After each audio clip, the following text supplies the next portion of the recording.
제가 예전에 젊은 시절에 좋아했던 그 윤봉길 의사의 조선 청년에게 고함이라는 글이 있습니다. 조선 청년, 자기도 조선 청년이었는데 조선 청년들에게 이렇게 알린다. 뭐 그런 내용입니다. 피 끓는 청년 제군들은 아는가 무궁화 삼천리 우리 강산에 외놈이 왜 와서 왜걸 대는지. 피 끓는 청년 제군들은 모르는가 뗀놈 되와서 되과는데 외놈은 와서 왜 아니 가나. 피 끓는 청년 제군들은 잠자는가 동천의 서색은 점점 밝아오는데 조용한 아침이나 광풍이나 일어날 듯. 피 끓는 청년 제군들아 준비하세. 군복 입고 총 메고 칼 들며 군악나팔에 발맞추어 행진하세. 그는 이 외침과 동일하게 그의 삶을 나라와 민족을 위해서 목숨을 바치는 일로 일생을 마쳤습니다.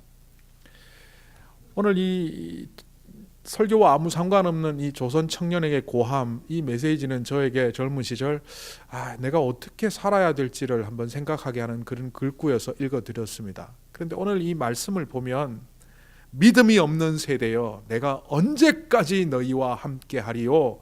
믿음이 없는 세대여 내가 언제까지 너희를 기다려 주리요.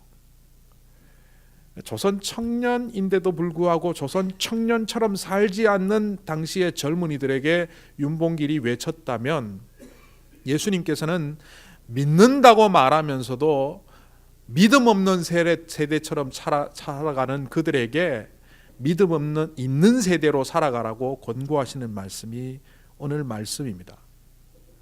그런데 대체 믿음이 뭡니까? 20년도 더 지난 이야기 하나를 하겠습니다. 대구의 한 교회에 중고등부 수련회를 인도하기 위하여 제가 수련회를 인도하러 갔습니다. 그런데 대구에서 한 것이 아니고 그들이 동해안의 작은 어촌 마을에서 수련회를 했는데 낮에는 학교를 빌려서 학교 운동장과 교실을 사용했고 저녁에는 근처에 예배당을 빌려서 저녁에 예배당에서 집회를 했습니다. 주로 낮에는 학교에서 활동을 했는데 한 150명 정도 아이들이 모일 만한 공간이 없어서 운동장에 아이들을 세워놓고 저는 교장 선생님 훈화 말씀하는 그 교단에 올라가서 설교를 했던 그런 기억이 납니다. 그런데 갑자기 설교를 시작한 지 5분도 채 되지 않아서 폭우가 쏟아졌습니다. 여름에 그 장대비 아시죠? 속옷까지 다 젖게 할 만큼의 그 큰 비가 내리는데 설교를 듣고 있던 아이들은 순식간에 제 뒤쪽으로 그 학교의 건물 처마 밑으로 다 자리를 옮겼습니다. 제가 등을 돌려서 건물을 보면서 아이들에게 이제 설교를 할까 고민하고 있던 그 찰나에 한 학생이 소리를 질렀습니다. 전도사님, 제가 안수받기 전입니다. 전도사님, 우리 기도해요. 비를 멈춰달라고 하나님께 기도해요. 그랬더니만 100명도 넘는 아이들이 순식간에 동시에 비슷한 목소리를 내기 시작합니다. 목사님, 전도사님, 우리 기도해요. 비 멈추게 해달라고 기도해요. 이 학생들이 믿음이 참 좋은 것 같습니까? 그러나 저는 그렇게 하지 않았습니다. 이 아이들에게 믿음을 가르칠 수 있는 귀중한 시간이구나. 그리고 그 아이들을 비가 쏟아지는 운동장 한복판으로 유도를 했습니다. 우리가 비 멈춰달라고 기도할 게 아니라 비 맞으면서 한번 예배드려 볼까? 아이들을 운동장 한복판으로 그 단상 쪽으로 다시 나오라고 했습니다. 제가 읽었던 책에 나오는 이야기입니다. 마르틴 부버라는 사람이 쓴 책에 나오는 이야기인데요. 제자가 스승에게 물었답니다. 스승님, 참 이상합니다. 왜 하나님은 그렇게도 아브라함 시대에는 자주 세상에 오셨는데 요즘은 아무리 기도해도 뵙기가 쉽지 않고 나타나지를 않으니 그 이유가 무엇입니까? 스승님이 답하기를 그것은 한 가지 이유다. 지금 이 시대에는 아브라함만큼 고개를 숙이고 아브라함만큼 하나님을 향하여 마음을 열고 환영하는 사람이 없기 때문이다. 우리는 보통 믿음 하면 내가 믿습니다라고 크게 외치고 마음속으로 다짐하고 결심만 하면 그것이 잘 믿는 것이라고 합니다. 그런데 오늘 이 마태복음과 마가복음 두 본문을 통해서 우리가 보게 되는 이 9명의 제자들의 모습을 한번 보십시오. 그들이 과연 믿음 없는 사람들은 아닌 것 같은데 그들은 아이의 병을 고치지 못합니다. 예수님께서 공생애를 살아가던 그때에 많은 사람들은 예수님을 통하여 병자를 고쳤고 예수님을 통하여 하나님의 말씀을 들었습니다. 병을 고치거나 기적적인 사건을 통하여 예수님의 희망의 메시지를 들었던 사람들도 있고 또 예수님께서 하시는 하나님의 나라에 관한 말씀을 듣고 그들은 희망을 품었던 사람들도 있습니다. 그런데 한 아버지가 오늘 말씀 속에 등장합니다. 이 아버지의 자녀가 몇 명이었는지는 알 수 없지만 지금 같이 데려온 이 아이 때문에 이 인생의 무게가 굉장하다는 것을 느낄 수 있는 한 남자입니다. 육체가 온전치 못해서 간질병과 정신병이 겸해서 온 것 같은 그 증세 때문에 이 아이는 가만히 놔두면 죽을 것 같은 그 고통 속에 놓여 있었습니다. 그것 때문에 아버지의 삶은 무너졌고 이 가정은 무너져 내렸는데 어느 날 예수님에 관한 소식을 들었습니다. 병자를 고치고 죽은 자를 살리기까지 하는 그 예수님의 메시지는 그 관한 소식들은 이 아버지에게 마음의 희망을 품게 했습니다. 그리고 어느덧 그것은 믿음으로 자리 잡기 시작했습니다. 예수님에게 가면 이 삶의 문제가 해결될 수 있겠구나. 예수님에게 가면 이 사랑하는 아이의 자녀의 병이 고쳐질 수 있겠구나. 그래서 불원천리하고 길을 떠나 도착해 보니 그 자리에 예수님이 없었습니다. 우리가 이미 마태복음을 쭉 읽어보면서 그 이유를 알지 않습니까? 예수님이 3명의 제자들과 함께 높은 산에 오르셔서 변화산상의 그 자리에 계셨기 때문에 그 산 아래에 예수님의 일행이 있는 그곳에서는 예수님도 3명의 제자도 없었기 때문에 9명의 제자들만 있었습니다. 그런데 이 9명의 제자들은 허수아비들이 아닙니다. 마태복음 10장에 이렇게 나옵니다. 예수께서 12 제자를 부르셔서 더러운 귀신을 제어하는 권능을 주시고 그들이 더러운 귀신을 쫓아내고 온갖 질병과 온갖 허약함을 고치게 하셨다. 마가복음에도 이 내용이 나오고 있고요. 마태복음에도 이 내용이 나옵니다. 이 제자들은 이전에 이미 귀신을 몰아내고 병자를 고치며 많은 마을에 기적을 행했던 사람들입니다. 그랬기에 예수님이 없어도 이 제자들을 통해서 병을 고칠 수 있다고 생각하고 고쳐달라고 요청하였더니 제자들이 이 아이의 병을 고치지 못합니다. 아마 여기에는 몇 가지 질문이 있을 겁니다. 왜 제자들이 병을 못 고칠까? 다르게 표현하면 다른 병자들은 고치는데 왜 이 아이의 병은 고치지 못하는 걸까? 결국 아버지의 믿음과 희망은 무너져 내렸습니다. 그리고 사람들끼리 논쟁을 하기 시작합니다. 왜 이 아이의 질병만 못 고칠까? 그때 예수님께서 베드로, 야고보, 요한과 산에서 내려오셨는데 사람들이 몰려와 예수님을 반기며 묻습니다. 아이가 많이 아픈데 병을 고치지 못했습니다. 그들이 논쟁하고 있는 모습을 보고 예수님께서는 질문을 던집니다. 너희들이 무슨 주제로 논쟁을 하였느냐? 그런데 사람들이 여기에 대답은 하지 않습니다. 그 아버지가 나와 당신의 제자들이 내 아이의 병을 못 고쳤습니다. 그렇게 말할 뿐입니다. 이런 정황을 통해서 우리가 추측해 볼 수 있는 그 토론의 주제는 아마 그거였을 것입니다. 너희들 혹시 가짜 아니냐?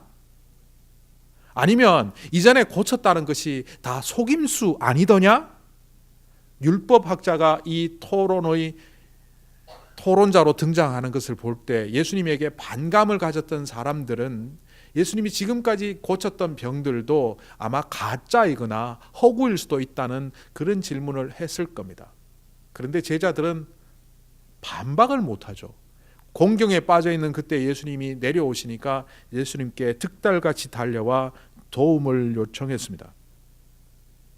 그런데 그 제자들보다 더 먼저 앞서온 그 아버지는 예수님에게 당신의 제자들이 내 아이의 병을 고치지 못했습니다. 이렇게 소리를 냅니다. 이 아이는요, 간질병 증세가 있었던 것으로 보이고, 게다가 정신질환이 있었고 말을 할 수 없는 귀머거리 벙어리 증세가 있었던 것으로 보입니다. 그러니까 한 가지 장애가 아니라 질병과 여러 가지 장애가 겸해져 있는 복합적인 증세를 갖고 있었습니다. 제자들은 그렇게 생각했을 거예요. 병이 너무 중해서, 이 아이가 상태가 너무나 나빠서 우리는 못 고치고 있다라고 생각했을지도 모릅니다. 이 아이가 언제부터 이렇더냐라는 예수님의 질문에 그 아버지는 이렇게 말합니다. 아주 옛날 어릴 때부터 이 일이 있었습니다. 그 말 속에는 비관이 담겨 있습니다. 이 병을 제자들이 못 고친 이유가 얼마 되지 않은 질병이 아니라 너무나 오래되었기 때문에 고치지 못하는 것 같습니다 라는 그 내용이 그 속에 내포되어 있습니다. 그런데 진짜 문제는 다른 곳에 있다는 것을 우리는 말씀 속에서 찾아낼 수 있습니다. 먼저 제자들의 문제입니다. 그들은 귀신을 제어할 수 있는 능력을 주님으로부터 받았고, 과거에 이미 여러 마을을 전도하며 귀신과 병을 고쳤던 사람들입니다. 그런데 왜 여기서 고치지 못할까요? 또한 이 아버지의 문제도 있습니다. 이 아버지는 예수님께 아이의 병을 고쳐달라고 찾아왔음에도 불구하고 예수님을 온전히 신뢰하지 않습니다. 가장 큰 증거는 그는 예수님을 향하여 한 번도 주님이라고 하지 않았습니다.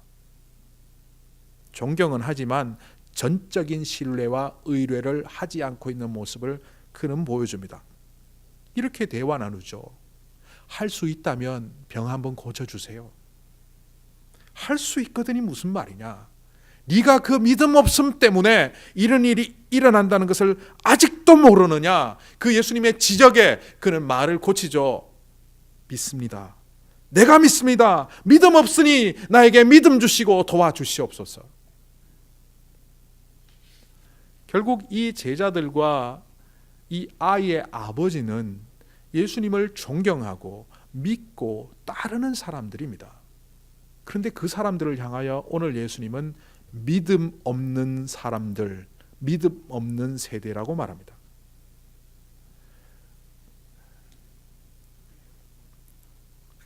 그들은 늘 믿음 생활을 하면서도 자기 중심적으로 살아왔습니다.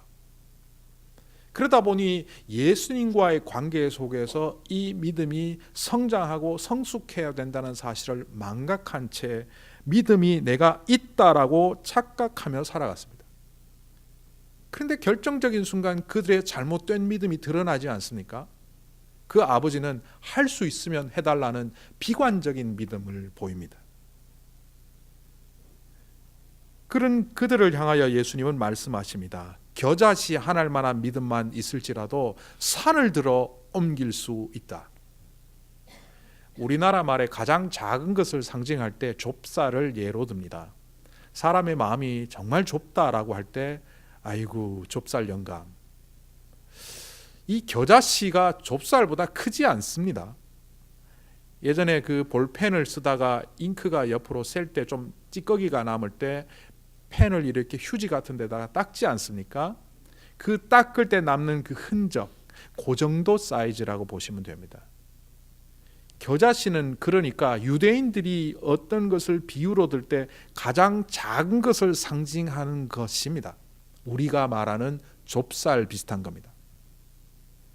아니 예수님께서 제자들을 향하여 제자들의 믿음이 겨자씨 하나만큼도 안 된다고 말씀하시는 것 같은 이것은 조금 부담스럽기까지 합니다.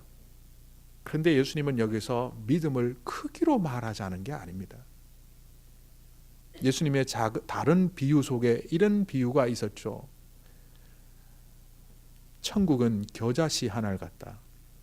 그 작디 작은 것이 생명을 갖고 있으면 심어져서 나중에 자라 새가 둥지를 틀 만큼 자라간다. 겨자씨는 비교적 작은 것입니다. 그런데 그것이 생명이 있다면 무려 2.7m까지 자라나 새가 둥지를 틀 수 있는 그런 나무 같은 모습을 갖게 된다는 거죠. 호박만한 씨앗이라고 할지라도 그것이 삶아져 있다면 생명이 없습니다. 그러나 아무리 작은 것이라도 이 안에 생명이 있다면 그 생명을 통하여 또 다른 생명을 낳을 수 있습니다. 그러니까 제자들의 믿음에는 생명이 없는 거예요. 다음 세대로 이어질 수 있는 생명의 능력이 안 나타나기 때문에 그들에게 생명을 주셨음에도 불구하고 세상에 푹 삼켜져 있는 그들의 모습 속에서 그들은 결국 또 다른 생명을 낳지 못하는 겁니다. 예수님께서는 제자들에게 또 그렇게 말씀하셨습니다. 마가복음에서 너희가 이렇게 하지 못한 이유는 기도를 하지 않았기 때문이다. 기도를 하지 않고는 이런 일을 할 수 없다.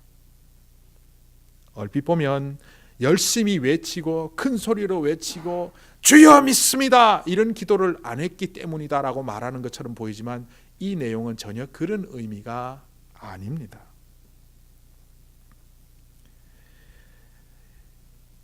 제가 대학교 시절에 80년대에 서울 근교에 있는 기도원들을 좀 다녔습니다. 시간이 나면 기도원에 가서 기도하고 집회에도 참석하곤 했었는데 그때 집회 강사들은 대부분 신유 은사자들이었습니다. 병을 고치고 또 귀신을 쫓아내고 하는 그런 은사자들이었는데 제가 갔던 한 곳의 기도원의 그 강사가 이렇게 말한 것을 들은 적이 있습니다.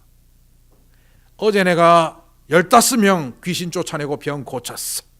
이 손으로 고쳤어. 내 손 함부로 만지지 마.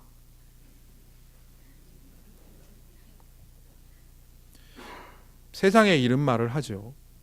배려를 했더니만 자기 권리인 줄 알더라. 하나님이 은혜를 주셨더니만 자기 능력인 줄 과신하는 사람. 제자들이 왜 병을 못 고쳤을까요? 겸손한 마음으로 하나님께 기도하고 내 능력이 아니라 주님의 임재 속에서 이것이 나아야 된다고 겸손히 서지 못하고 과거의 마을을 돌아다니면서 병을 고쳤던 그 경험이 과거의 병자들을 쫓아내었던 자기 경력이 확신이 되어서 마치 자기 힘으로 그것을 할 수 있다고 착각하는 자리에서 거기에는 생명이 단절된 일밖에 없었다는 것입니다. 결국 여기서 기도하라는 얘기는 이거는 믿음의 지속성을 말합니다. 과거에 너희가 병자들을 고쳤을 때 그 이후에도 끊임없이 기도하며 하나님과 지속적인 관계를 이루어가지 못하고 어느 순간 기도를 멈췄고 너희들이 하는 것이 자신의 능력이라고 과시하며 살아왔기 때문에 이제는 그 능력이 나타나지 않는다. 과거에 은사자로 활동했던 신유 사역자들이 대부분 그 사역이 끊어지는 것을 많이 보았습니다. 그리고 그들은 돈 벌기에 혈안이 되고 자기의 세력을 확장하기에 혈안이 되다 결국 잘못된 길로 가는 모습을 많이 보았습니다. 왜 그럴까요? 오늘 이 제자들과 단초가 같은 겁니다. 오늘 제가 이 양복 바지에 아침에 교회 오다가 커피를 쏟았습니다. 운전하다가 컵에 뚜껑이 있는 컵이었는데도 불구하고 마시려고 하는데 옆차가 쟤를 못 봤는지 바로 이렇게 밀고 들어오는 거예요. 그래서 제가 이 컵을 급히 놓느라고 그리고 클래션을 울리면서 그 차를 견제해서 제가 이렇게 뒤에 보고 다른 1차선에 차가 안 오길래 이렇게 피하는 일이 있었는데 그 과정에서 커피를 쏟았습니다. 그리고 제가 교회 앞에 도착해서 문을 탁 열면서 운전 실력이 대단해? 그러면 되겠습니까?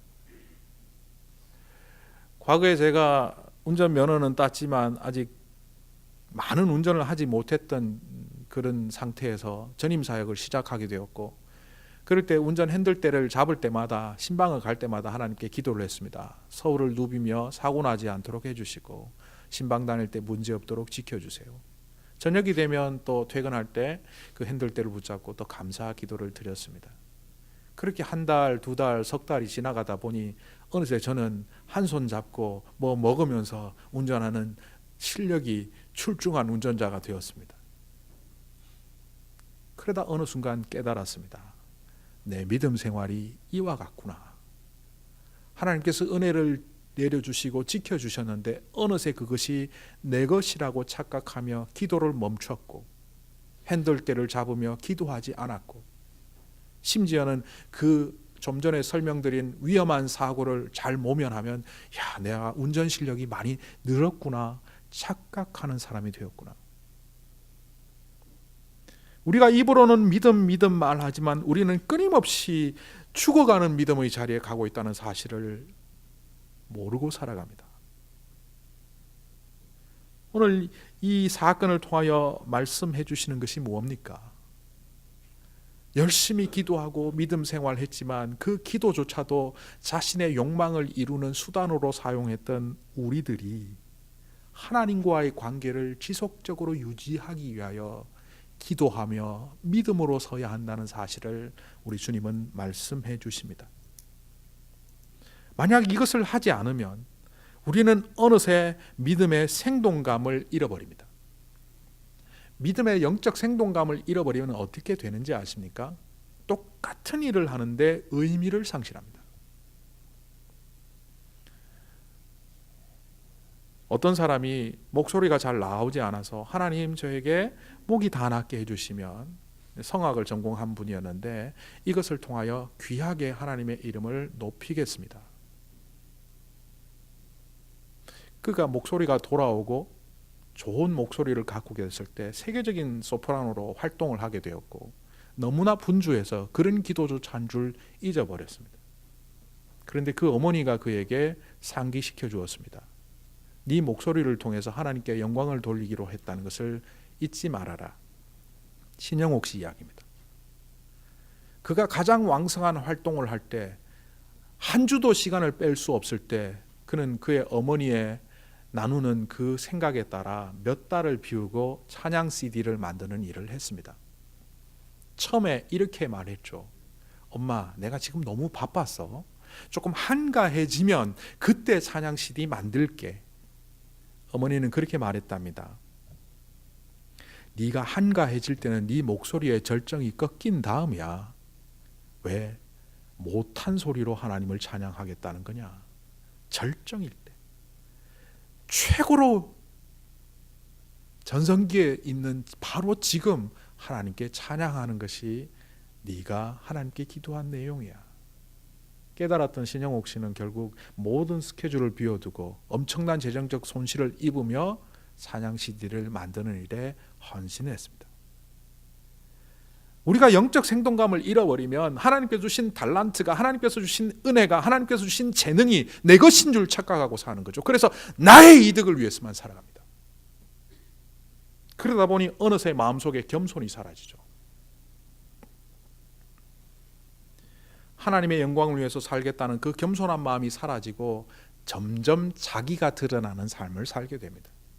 그러다 보니 하나님의 영광을 위해서 헌신했는데도 불구하고 사람들이 잘 알아주지 않을 때 우리는 실망하죠. 내가 누군 줄 알고 이 사람들이 나를 무시하네.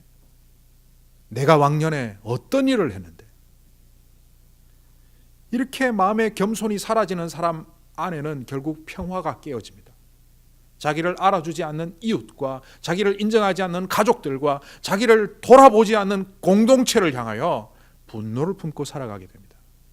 결국 마음의 평화가 사라집니다. 주님께서 우리를 통하여 계속 기도함으로 믿음으로 온전히 서야 한다는 것은 단순히 그 믿음과 기도를 통하여 병자를 고치라는 이야기가 아닙니다. 병자는 주님께서 고치십니다. 성령님께서 역사하십니다. 그런데 그 하나님의 능력이 우리를 통하여 흘러갈 수 있도록 준비하라는 겁니다. 제가 하나님께 이런 기도를 했습니다. 하나님, 예배당이 너무 협소하고 여기에 오래 있고 싶지 않은데 건축은 진행되지 않고 답답합니다. 베이사이드에서 이곳으로 오면서 교인이 좀 줄었고 하나님, 이것을 어떻게 극복해야 될지 모르겠습니다.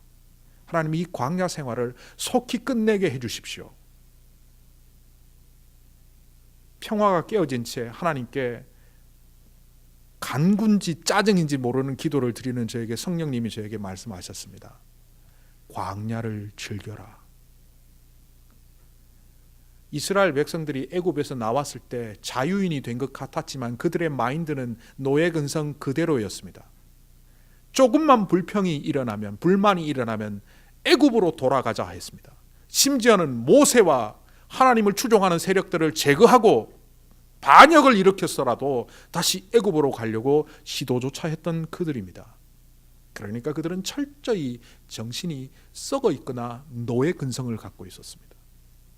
그런 그들이 40년 후 가나안 땅에 들어가서 하나님의 명령대로 여리고를 정복하고 수많은 땅들을 정복하는 하나님의 용사들이 됩니다. 어떻게 가능했습니까? 바로 그 광야에 시간을 통하여 하나님의 용사로 거듭났기 때문입니다. 주님이 제게 그런 말씀을 하셨습니다. 너는 너에게 주어진 이 아름다운 시간을 즐기지 못하고 불만을 품고 있구나. 나는 너와 더불어 어느 곳이든지 하늘님 교회를 통하여 너와 성도들을 통하여 주님의 뜻, 나의 뜻을 이루고 싶다. 하나님과의 관계가 끊어진 사람들에게는 하나님의 뜻을 분별할 수 있는 능력을 상실합니다. 그냥 보여진 사실만을 봅니다. 주님께서 병자를 고치기 위하여 아이를 불렀습니다. 그래서 귀신을 쫓아냈는데 그 귀신이 나가면서 마지막 장면에 어떻게 보게 하셨습니까? 거의 죽은 것처럼 만들어 놓고 귀신이 나갔습니다. 병자가 고쳐지는 과정인데 사람들은 그것을 보고 아이가 죽었다라고 비관적으로 말합니다. 하나님이 역사하시는데도 불구하고 그 주님의 뜻을 분별하지 못하는 자들은 살아나는 자리를 죽는 자리라고 말합니다. 반면 죽어가는 자리에, 죄가 만연한 그 자리에 살아나고 생동감만 있다고 착각하며 살아갑니다.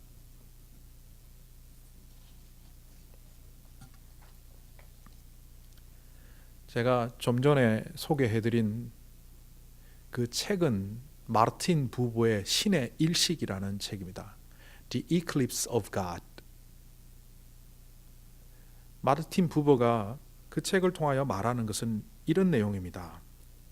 오늘 사람들이 하나님이 없다라고 하는데 그것은 태양이 있고 지구가 있는데 그 사이에 달이 들어가서 지구에서 태양을 보지 못하게 하는 천체 현상인 일식처럼 하나님을 보지 못하게 가로막는 요소들이 있기 때문이라고 말합니다. 그것이 무엇인지 상황마다 다 다르긴 하지만 그 가려진 존재 때문에 하나님은 반드시 분명히 있음에도 불구하고 태양이 있음에도 불구하고 달이 가려서 빛을 못 보게 하는 것처럼 그렇게 하나님은 세상의 달로부터 가려져 있다라고 그 책에서 말합니다. 책을 읽으며 이런 생각을 했습니다. 사람들은 기도하다 응답이 없을 때 하나님을 원망한다. 기도하며 믿음으로 간구했음에도 불구하고 그 결과가 자기가 원하는 방향으로 나오지 않을 때 하나님이 없다라고까지 한다. 바로 그 이유는 자신의 욕망의 다리, 자신의 탐욕의 다리, 영원한 하나님이신 그 태양을 가리고 있다는 사실도 모른 채 그렇게 살아가기 때문이 아닐까. 더 나아가서는 하나님보다 더 커진 나의 에고, 잘못된 에고 자아가 결국 태양을 가려서 내 스스로 하나님을 등지고 살아가며 보지 못하는 것은 아닐까. 대구에 있는 교회 수련회 같은 그 이야기를 계속 이어서 해볼까요? 처마 밑에 있는 아이들에게 제가 운동장으로 오라고 했습니다. 제가 받치고 있던 우산도 내려놓고 비닐봉지로 휘감아 있던 마이크도 내려놓고 육성으로 소리를 전하겠다고 그 교단 쪽으로 모이라고 했더니만 한 100명, 150명 정도 되는 아이들인데 뭐 이렇게 가깝게 서더라고요. 아시다시피 제가 목소리가 좀 크지 않습니까? 그래서 큰 목소리로 아이들에게 외쳤습니다. 설교를 하면서 그 아이들에게 믿음이 뭔지 설명해 주었고 그리고 그 아이들에게 이렇게 말했습니다. 믿음을 가진 자는 하나님이 광야로 가라고 할 때 광야로 간다. 사막으로 가라고 할 때 사막으로 간다. 물이 없어서 죽을지도 모른다는 염려하지 않고 그 땅을 걸어갈 때 하나님은 사막에 강물을 내시고 광야에 길을 내시는 분이다. 그런데 길 보여줘야 가겠다. 사막에 강물을 흐르게 해야 내가 가겠다. 조건 달지 마라. 이 빛 속에 우리는 그 믿음을 바라보자. 그날 저녁에 교회당에서 성령 집회를 했습니다. 얼마나 많은 아이들이 방언의 은사를 받고 성령을 체험하는지 제가 자칫 잘못 그 이후로 부흥 강사로 나설 뻔했습니다. 그런데 저는 제가 안 했다는 것 알지 않습니까? 그 아이들이 낮에 그렇게 마음이 열리니 온전한 믿음이 무엇인지, 내 욕망과 탐욕의 자리가 아니라 주님의 뜻에 순종하는 사람으로 되겠다고 결심하며 그 빛 속에서 눈물 흘리며 기도하는 그 아이들을 하나님은 은혜로 채워주신 겁니다. 그리고 그 아이 중에 한 명이 작년에 제게 이메일을 보냈습니다. 목사님, 제가 대학 교수가 되었습니다. 대학 교수가 되었는데 현재 의사이며 의대 교수입니다. 저는 매년 수련의들과 함께 선교 여행을 갑니다. 여름이 되면 선교지에 가서 의료 봉사를 통하여 주님의 복음을 전하고자 합니다. 이 일이 벌써 10년이 다 되어 가네요. 어떤 학생이 제게 물었습니다. 교수님, 이 여름을 다 바쳐 이 힘든 일을 매년 하시는 이유가 뭡니까? 그때 저는 문득 그 이유가 뭘까 생각해 보았습니다. 그랬더니 그 바닷가의 운동장에 비 맞으며 수련회했던 그날이 떠올랐습니다. 저는 그때 목사님을 통해서 하나님의 빛을 보았습니다. 목사님을 통해서 주님의 생명을 공급받았습니다. 그때 저는 꿈을 꾸었죠. 내가 의사가 되면 내가 하나님의 뜻을 이루는 사람이 되겠다고 말입니다. 그 꿈이 이루어졌고 이제 제 학생들과 함께 같은 꿈을 꾸기로 10년을 달려왔습니다. 그 꿈은 하나님께서 주신 것이지만 목사님을 통해서 그 운동장 한가운데 비 맞는 자리에서 생명이 빛이 우리에게 저에게 왔습니다. 보잘것없는 한 전도사를 통하여 하나님이 빛의 자리로 그 학생들을 인도하셨습니다. 이 부활은 영원하신 하나님이신 예수님께서 그 능력에 충만한 분께서 이 땅에 생명의 시작을 알린 자리입니다.